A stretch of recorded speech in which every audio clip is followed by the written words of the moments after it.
This Stealing the Mind Bible Conference presentation is by Dave Moore and is entitled, Will the Real CEO Please Stand Up? For a free catalog of over 200 awesome Bible studies on DVD or CD, call Compass at 1-800-977-2177 or on the web at compass.org. Well, it's nice to see you. It's warm. You know, I looked at the temperature before I came up here to pack, and I think it was like 30 degrees, and I thought, I'm going to die. And it warmed up to, 42 or so today, so I'm feeling pretty good here and ready to run. Today we're going to talk about CEOs, looking for CEOs, or as the title is, Will the Real CEO Stand Up? And I found in this world there are three kinds of people. There are those who make things happen, there are those who watch things happen, and there are those who say, what happened? And those what happened people are always whiners. And they just drive me nuts because personally I believe that we ought to all be people who make things happen.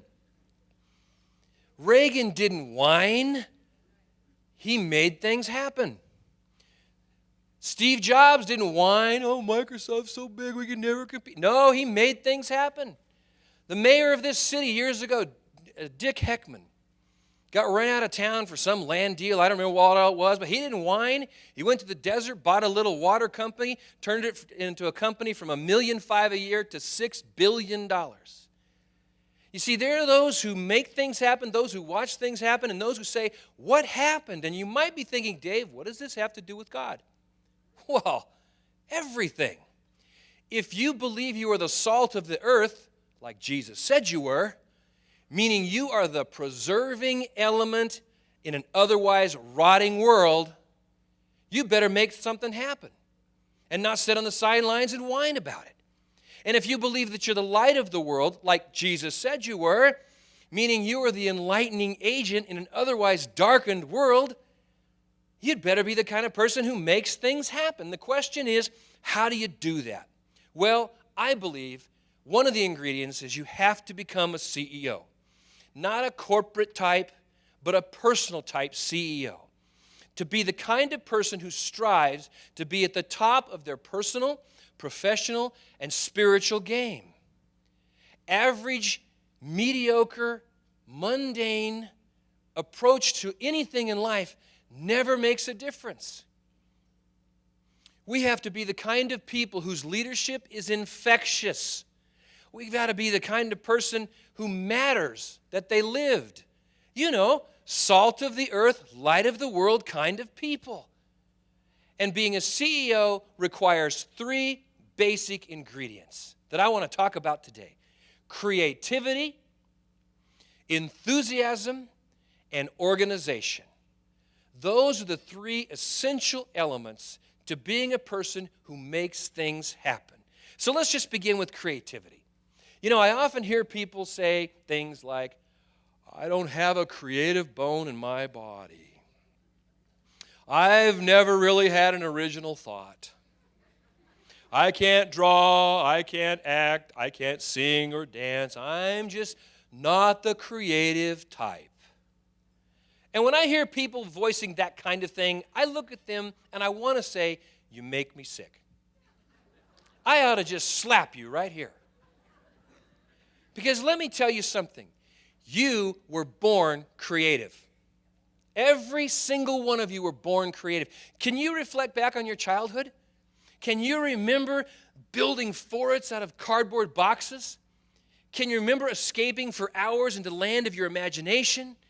Little girls having tea parties with imaginary friends and food, and little boys with sword fights and imaginary pirates. I watched with utter dismay so many times when my kids had more fun with the package than the present. You were born creative.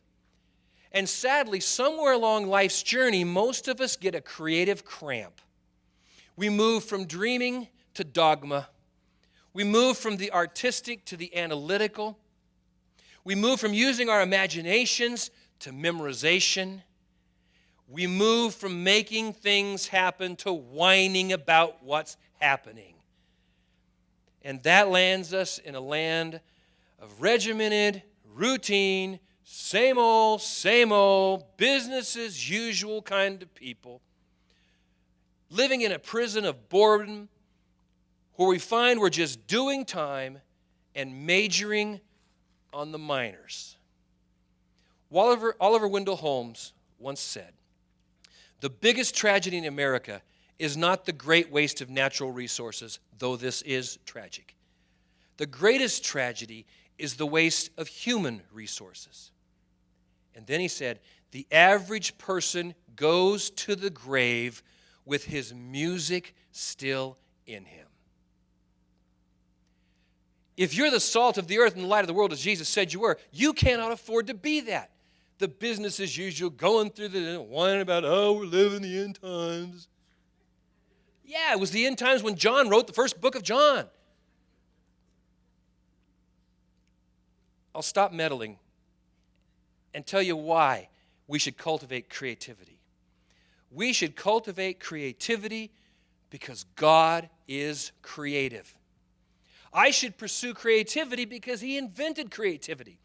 Do you remember the first words of Genesis chapter 1, the fifth word? What does it say? In the beginning, God created.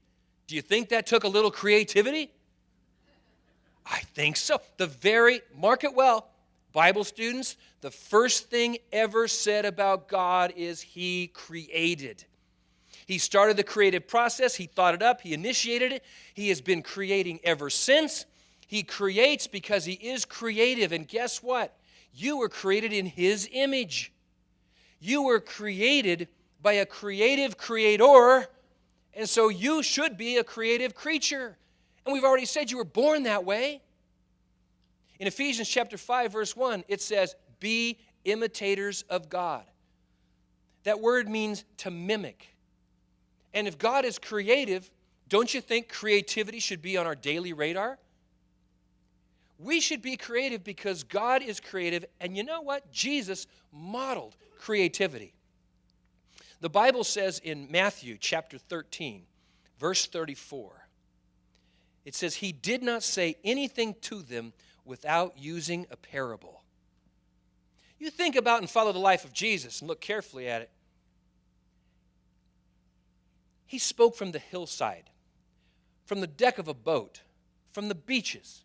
He drew in the sand. He overturned tables. He divided the fish. He used word pictures as visual aids. He said, "See the sower scattering the seed." He said, "Look at the lilies of the field." He said, "See the keys, see the lock." He said, "See the ground, see the water, see the bread." Everything Jesus did was creative, visual. Everything he said and taught was contemporary. There was never a moment that he sat down and said, "All right, turn to Job chapter 3, and let's consider the Hebrew text this morning." He was way too creative for that. And was he the greatest teacher who ever lived? That's not a trick question.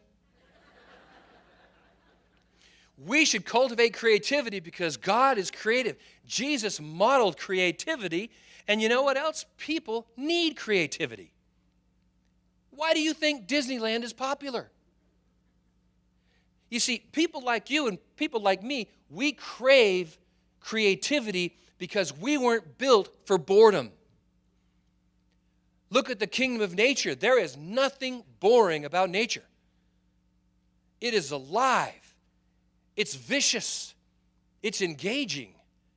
Your Creator created all that. You see, we have the capacity for creativity, and so we are naturally drawn to creative things, and that's why God expects me to be creative.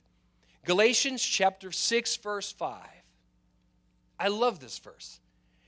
Each of you must take responsibility for doing the creative best you can with your own life. Did you catch that? It says you must be responsible. And how can you be fully responsible with your life according to this verse? You're using your creative best. Get out of the box. Get beyond the routine. Shake it up. Well, the question then becomes, okay, how can I cultivate creativity? Well, there are 3 things you can do that I'm just going to mention very quickly. And I probably should mention this is 3 messages stuck in one. So you're just getting the highlights. And if it interests you, we have them back there and available. But how in the world can we cultivate creativity? First of all, ask God to enhance your creativity. Now, that's not a Sunday school answer. You were created creative. Somewhere along the line, it gets squelched. We ought to be asking God regularly to bring it out of us. It's Matthew chapter 7, verse 7, which says, keep on asking, and you will be given what you're asked for. Keep on looking, and you will find it. Keep on knocking, and the door will be opened. You don't need to ask God to give you creativity. You already have it. But you should certainly ask Him to unleash it, to enhance it. A daily prayer, men and women, ought to include, God, help me to do my creative best with today.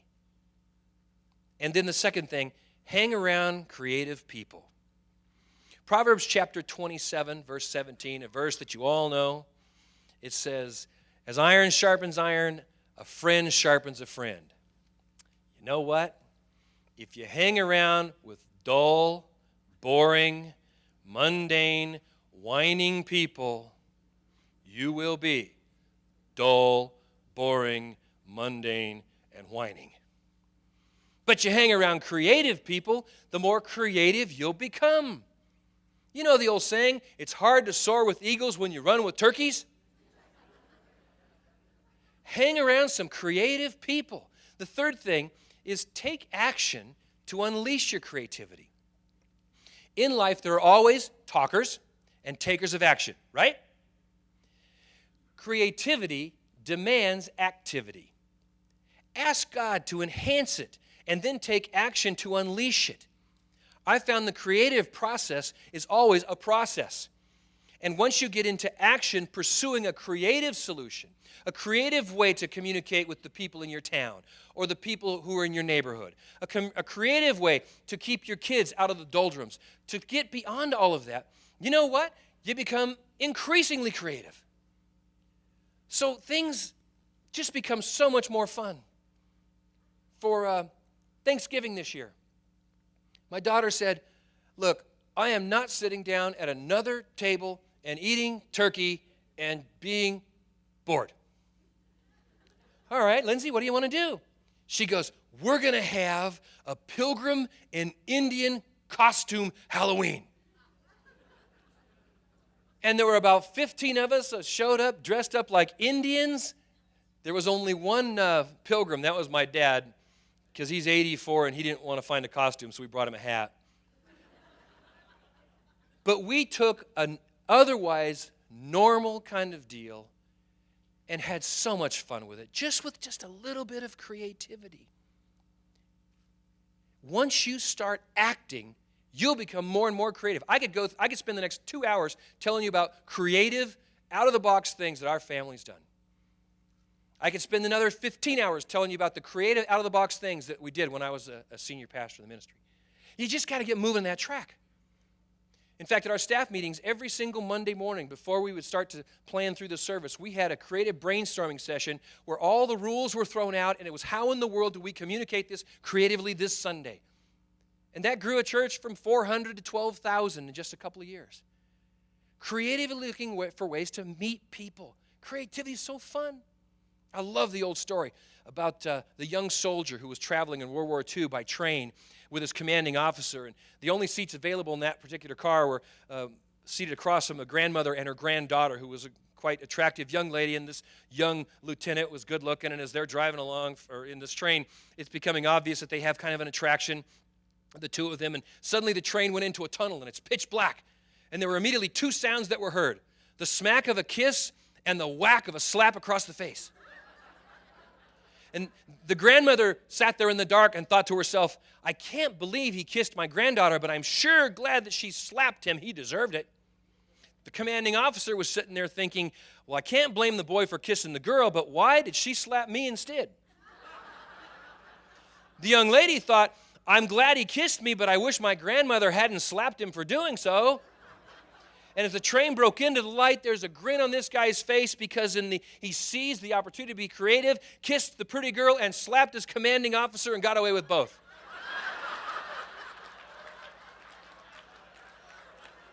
That's doing your creative best with the moment. Okay, second essential ingredient is enthusiasm.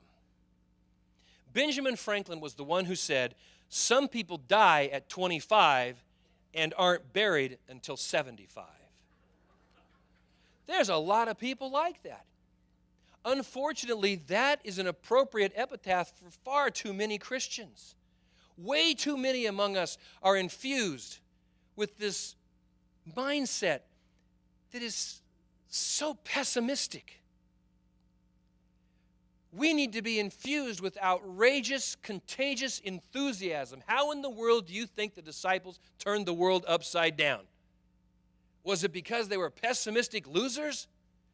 No. They took a positive, exciting message out to a godless pagan world and they turned it upside down. You never turn it upside down by being negative. You see, people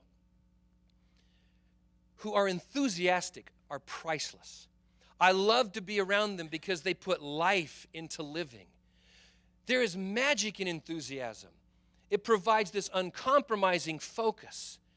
Enthusiasm helps us move from the mundane to the meaningful, to move out of the background to the foreground, and from the plain to the passionate, and from the purposeless to the purposeful. It spells the difference between mediocrity and accomplishment, between those who said, "What happened?" and those who make things happen.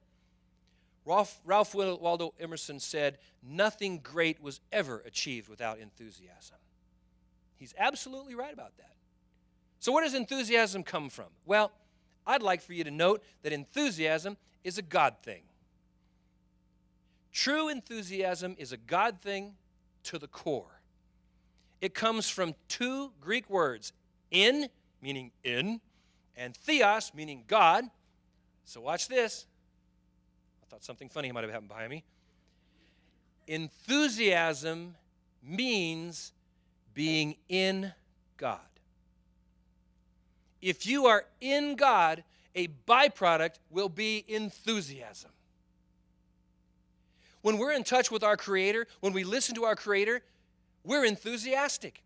In fact, wherever there is creativity, there is the touch of the divine, because every good and perfect gift comes down from the Father above. It's a gift from Him. And that's why I'm convinced that people of faith ought to be the most enthusiastic people in the world. Contact with God never cultivates pessimism. Engaging God never causes apathy. Do you know that the followers of Jesus, the people who simply met Him, no one ever walked away apathetic? They either adored Him or abhorred Him, but no one was ho-hum, because He was not a ho-hum kind of guy. He reeked with enthusiasm. You see it on every page of the New Testament where it's describing how He interacted with people. And you men and women cannot come in contact with your Creator and remain ho-hum, pessimistic, or negative. If you think about it, we've got a lot to be enthusiastic about, don't we?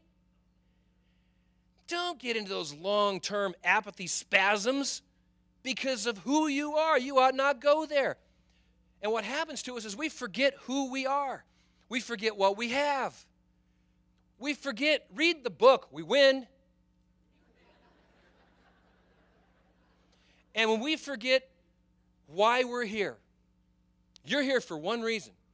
Okay, two, to glorify God. You're here to fulfill the Great Commission.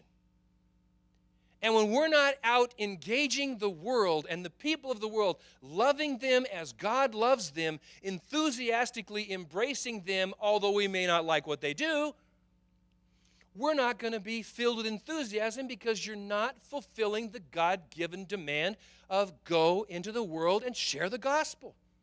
That's why we're here.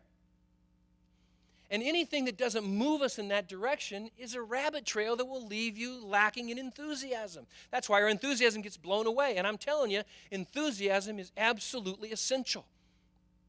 I love what Coach Vince Lombardi said about enthusiasm.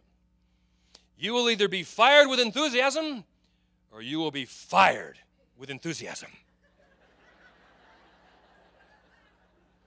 Now, why should we be enthusiastic? You're going to know the answer. Because God's enthusiastic. Isaiah chapter 9, verse 7.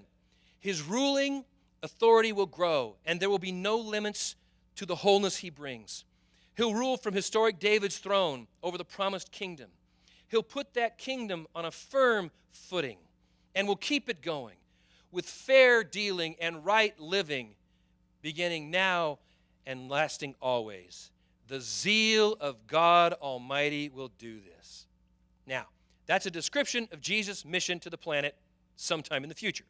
Healing, wholeness, fairness, stability. And of course, some would argue that it applies somewhat today too, and it does, but that's not my point. My point is, what is the source of all this? What does it say? The zeal of God Almighty will do this. God is enthusiastic. He is so enthusiastic that in Isaiah chapter 59, verse 7, it says, God wraps himself with zeal as a coat. Meaning, you can't look at God without seeing the enthusiasm of his being.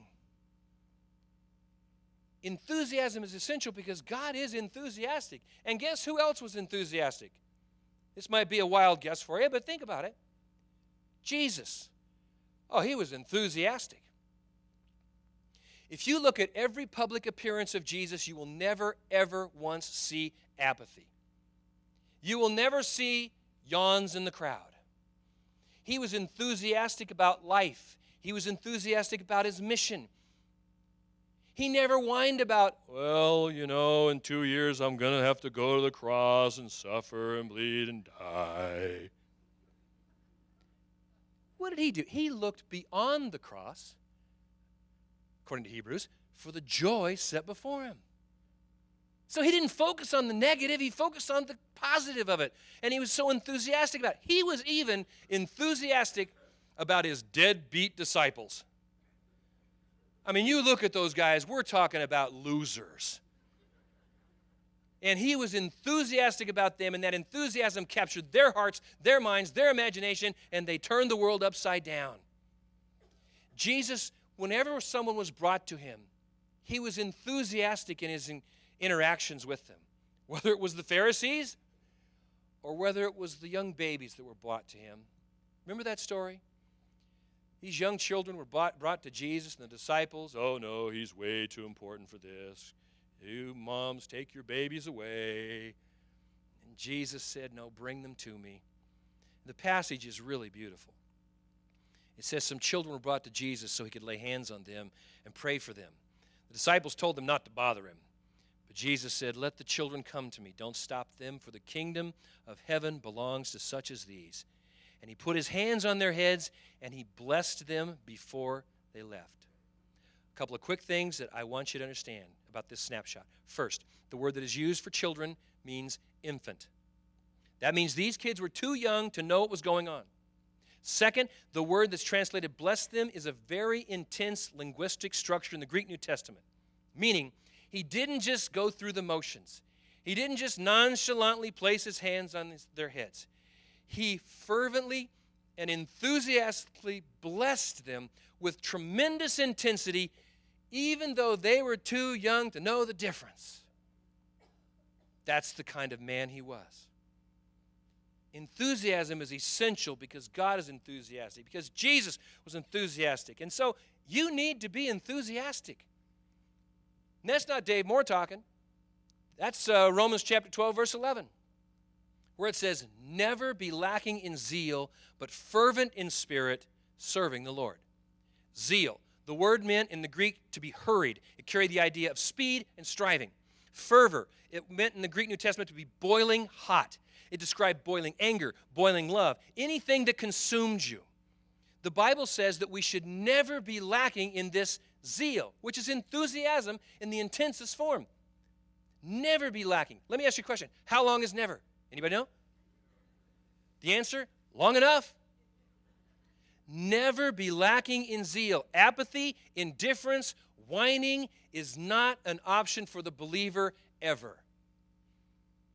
It shouldn't surprise us that an enthusiastic God expects us to be enthusiastic too. Remember Ecclesiastes chapter 9, verse 10? Whatever you do, do it with all your, what's the word? Might. That's not ho-hum. Whether you're changing diapers, washing the dishes, staring at the computer screen, giving shots at a hospital, making service calls, even if you're carpooling the brats to another soccer practice, whatever you do, make sure to do it with enthusiasm and seize the moment and make it good. Enthusiasm is one of the most common characteristics for people who excel at living. And it's the most common characteristic for people who experience joy and health. In Proverbs chapter 17, verse 22, being enthusiastic keeps you healthy. It's a slow death to be gloomy all the time. So don't miss it. Apathy is lethal. Enthusiasm is essential. Be a person who makes things happen. Well, how do you cultivate enthusiasm? Well, not much time to go through this, but identify the 3 enthusiasm extinguishers in your life. There are 3 of them. Number 1, worry. Why worry? What did Jesus say? By worrying, can you change anything? No. Worry is like sitting in a rocking chair. It'll give you something to do, but it won't get you anywhere. Number 2, stress. Nothing good comes from stress. It'll simply kill you. Number 3, fear. What are you afraid of? If God is God, what shall I fear? There shouldn't be a fear-filled believer anywhere in this room. I'm not afraid of tomorrow, and I've got some pretty frightening stuff coming my way. But I am not afraid, and you shouldn't be afraid. Why? Because you're so strong and powerful? No, you've got a God who's big enough to be there and walk you through it. Those 3 things will kill your enthusiasm: worry, stress, and fear. The second thing to do, connect with your Creator. Since enthusiasm comes from God, being in God will cultivate your relationship with Him. So you know this. This is preached to the choir. Spend some time in prayer, spiritual intake, worship. Give Him the connection to you, which will infuse you with His enthusiasm. And the third thing, interact with enthusiasm. Change your behavior so that it reflects enthusiasm. When you stand around and talk to enthusiastic people, doesn't it just kind of get you going? Of course it does. Oh, have you ever watched a sermon where the pastor just drug on and on and on? Have you ever watched a sermon where the pastor was so filled with enthusiasm that you're just going, I love this guy? You know the difference. We know the difference. Everybody we talk to knows the difference. Whether it's at the office or at your church committee meeting or wherever it is, when we act with enthusiasm, we suddenly begin to feel enthusiastic, and it's contagious. Great book written years ago, Dale Carnegie, the author of that book, How to Win Friends and Influence People. He said, act with enthusiasm and you will become enthusiastic. That's a biblical principle. It's called faith. When you know the right thing to do and you act upon it, even if you don't feel like it, you are rewarded in one sort or another.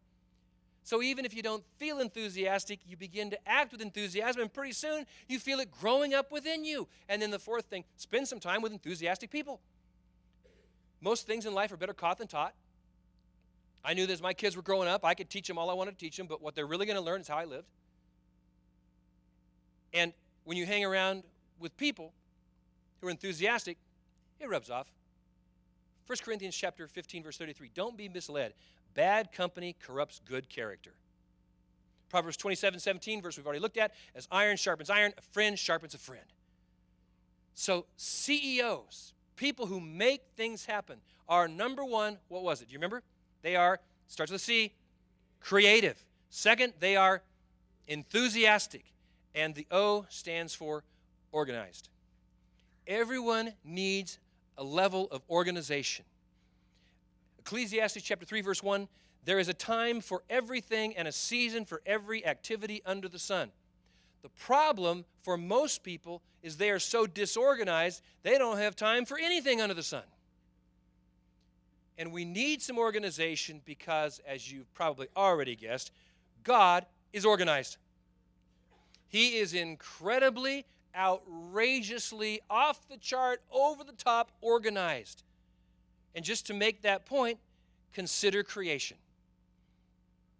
Chapter 1, verse 1, in the beginning, God created the heavens and the earth. The phrase heavens and earth is translated from a combination of Hebrew nouns that together referred to the entire physical universe. The verb created suggests that the origin of that was creating something out of nothing. Now let me ask you a question. How organized do you have to be to create something out of nothing? The book of Hebrews put it like this: by faith, we understand that the entire universe was formed by God's command, that what we now see did not come from anything that can be seen. Now, let's face it, that's a pretty outrageous statement. But what is even more outrageous is that the scientific community has finally come to agree with it. It's rooted in Einstein's theory of general relativity, which is really no longer a theory.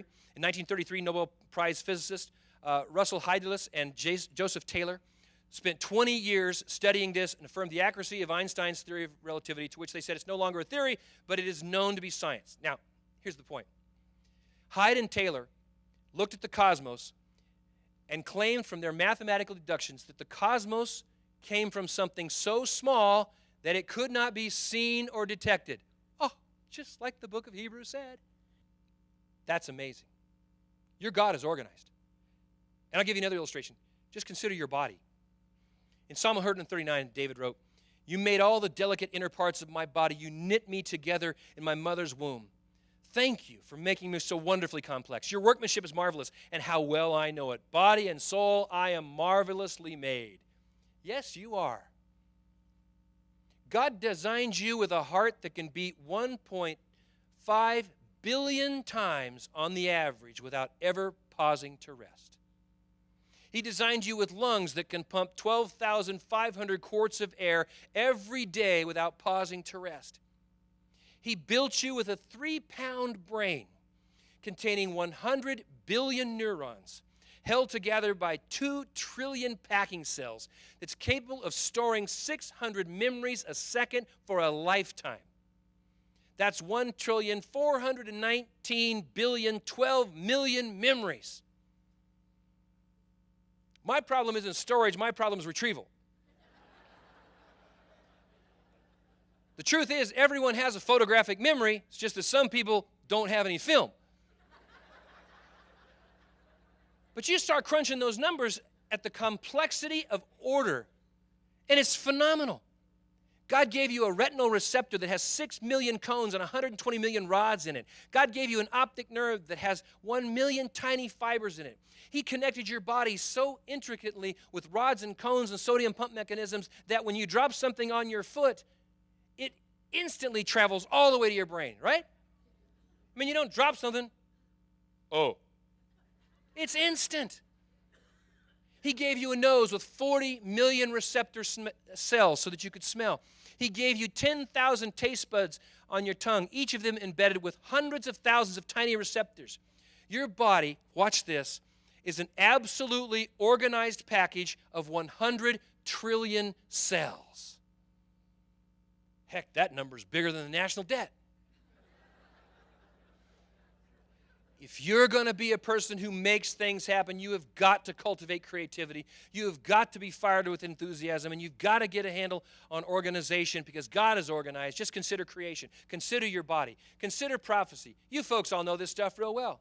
But just imagine how organized God had to be sending Jesus to the earth at just the fullness of time. Not only did he have to carefully plan this, but he published it in advance. Imagine what it took to make sure that Jesus was going to be born in Bethlehem, of the line of Judah. Think about the planning that it took to make sure to get him there at the exact date, knowing that when the Magi would see the planets align, that they would get, and all of that.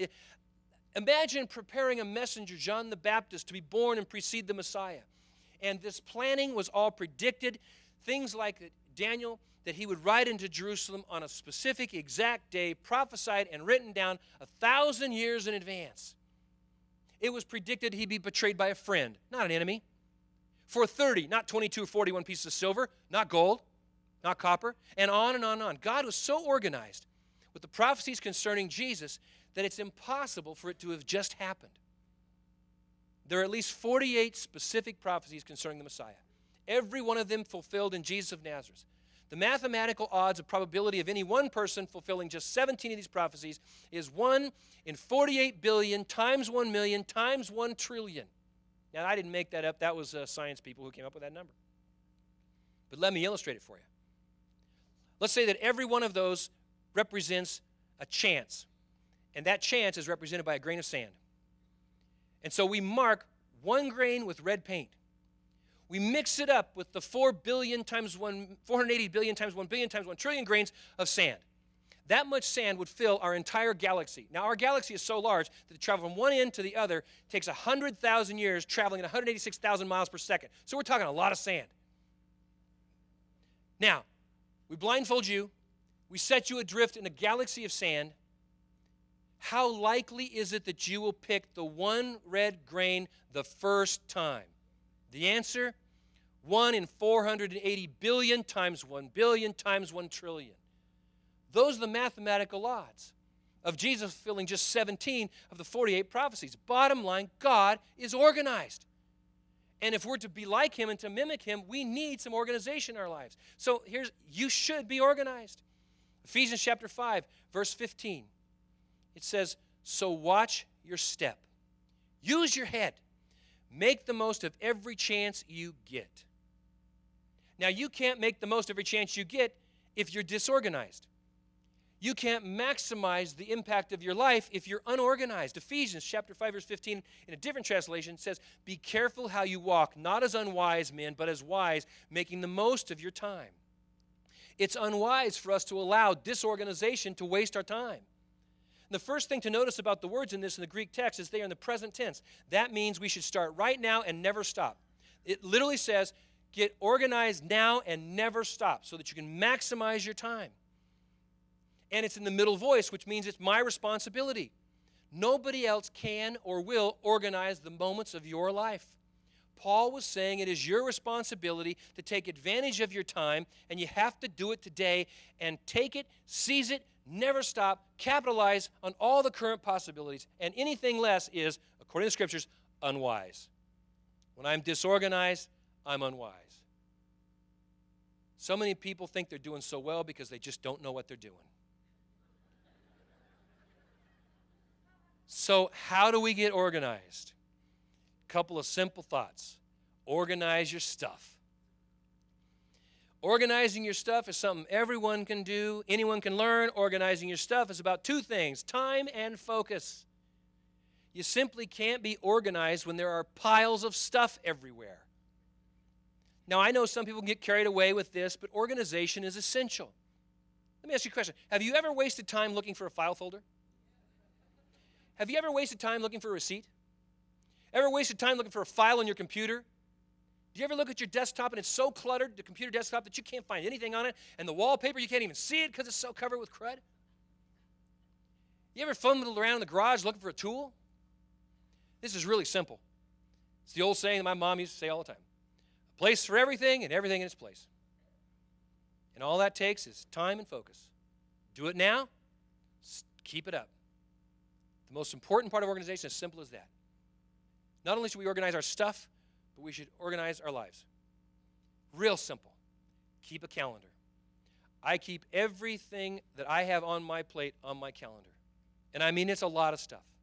In addition to all the normal things of the family and friends and all of that. I probably work for at least a half a dozen corporations.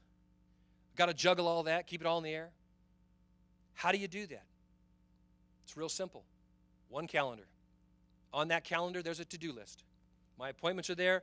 My reminder alarms are there. My birthday reminders are there. I never miss a birthday. Never miss an anniversary. The first thing I do every single morning is I check my calendar and the checklist that I have there for the day, and I have put a rating next to them. I put a number 1 next to the most important, number 2 the less important, and number 3 the least important. Then I go to work on all the ones, and I will not get distracted by a 2 until all the ones are done. And when I finish the 2s, then I'll go to the 3s. And I'll never go to a 3 if I've still got a 2 or a 1 on my list. It's really not that difficult. And you know what's beautiful about this? It gives me permission to practice what I called planned neglect. Those number 3s are not haunting me because they're number 3s. If I get to them, fine. If I don't, I neglect them. Organize your stuff, organize your life, and set some goals.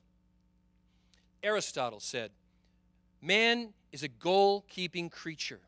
His life only has meaning if he is reaching out and striving for his goals. Let's see. Did Jesus have a goal for coming to earth? Oh, yeah. Seek and save that was lost. Give you an abundant life. Those are the goals. Can you imagine a basketball game with no baskets? How about a football game with no goalpost? A hockey game with no nets? You see, goals are essential to achievement. You can't reach your goals if you don't have any. Without goals, you're stuck in the muck of whining, negative. The Apostle Paul put it this way, I am off and running, I am not turning back. So let's keep focused on the goal. Let those of us who want everything God has for us, if any of you have something else in mind, something less than a total commitment, God will clear your blurred vision. You will see it yet. Man, there is a man with a goal. You must have long-term goals to keep you becoming frustrated and short-term goals to keep you feeling satisfied.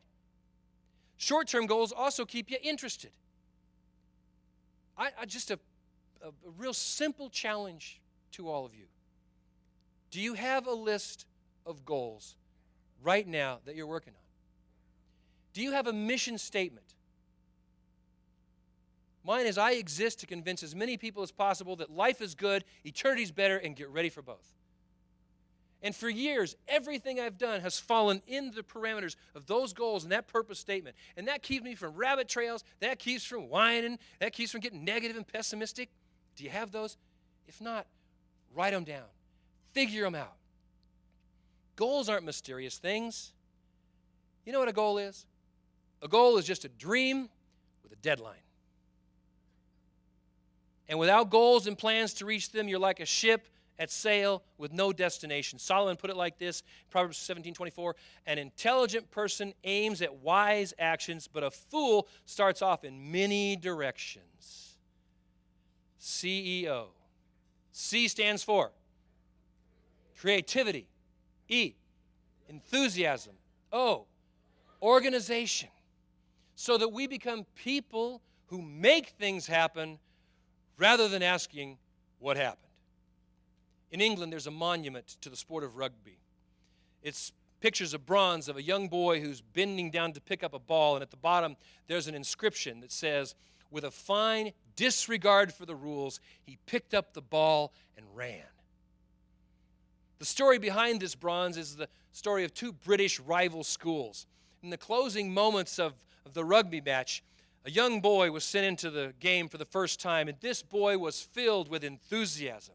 He was inspired by creativity, and he was striving for the organizational goal of we're going to score.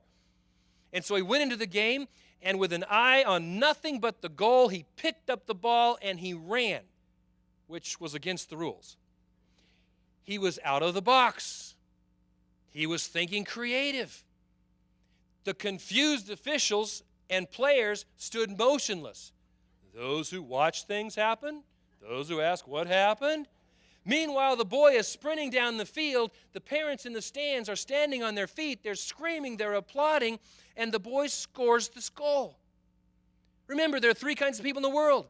This boy was one who made it happen. And that day, men and women, I tell you the story because that day, a new sport was born.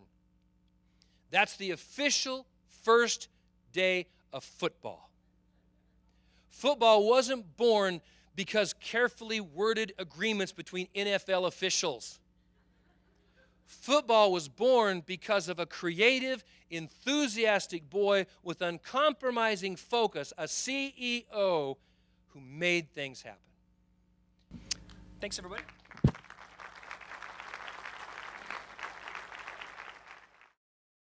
This has been Will the Real CEO Please Stand Up? Presented by Dave Moore.